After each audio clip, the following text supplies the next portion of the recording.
26-এর আগেই সমবায় সমিতি দখল করে বিজেপিকে চাপে ফেলল তৃণমূল।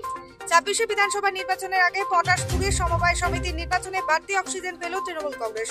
পটাশপুর 2 নম্বর ব্লকের খড়িকা পাটনা নেহেরু সমবায় কৃষি উন্নয়ন সমিতি নির্বাচনে জয়লাভকে ঘিরে ব্যাপক উৎসাহ উদ্দীপনা দেখা দিল তৃণমূল কংগ্রেসের নেতাকর্মীদের মধ্যে। রবিবার খড়িকা পাটনা নেহেরু সমবায় কৃষি উন্নয়ন সমিতির নির্বাচন ছিল 9টি সিটের মধ্যেই। সবকটিতে তৃণমূল কংগ্রেস বিনা প্রতিদ্বন্দ্বিতায় জয়লাভ করল। একটিও আসনে প্রার্থী দিতে পারেনি বিজেপি। সমবায় সমিতিতে তৃণমূলের এই জয়ের পর সবুজ আবির মেখে বিজয় উল্লাসে মাতলেন তৃণমূল নেতা কর্মীরা।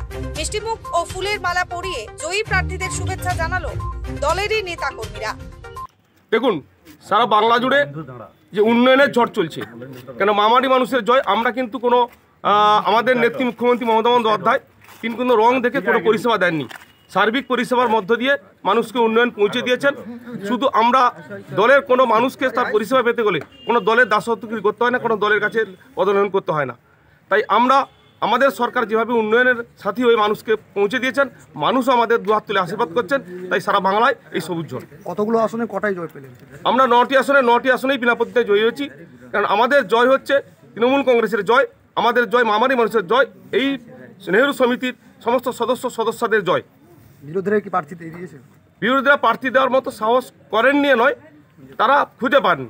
কেননা আমাদের উন্নয়নের সঙ্গে কোনো পরিবার এসে কোনো সদস্য এসে বলেনি যে আমাদের মমতা ব্যানার্জির উন্নয়ন, মামারি মানুষের সরকারের উন্নয়ন তাদের বাড়িতে পৌঁছানি। কেন তাই দলের বিরুদ্ধে বা এই সমিতির পরিচালনার ক্ষেত্রে, নির্বাচনের ক্ষেত্রে তারা কিন্তু প্রতিদ্বন্দ্বিতা করে আসেনি। 26-এর বিধানসভা ভোটের আগে কি বাড়তি অক্সিজেন পেল? অবশ্যই এটা সারা বাংলা জুড়ে যে উন্নয়নের ঝড় চলছে, আজকে পাড়া সমাধানের মধ্য দিয়ে যে উন্নয়নটা মানুষের কাছে পৌঁছে দিয়েছে, আজকে বিরোধীদের টিকি খুঁজে পায় না। কারণ শীত গ্রীষ্ম ভরসা মমতা ব্যানার্জি মামারি মানুষের সরকার ভরসা। আপনার নাম? আমার নাম মানস রায়, পটাশপুর 2 নম্বর ব্লক তৃণমূল।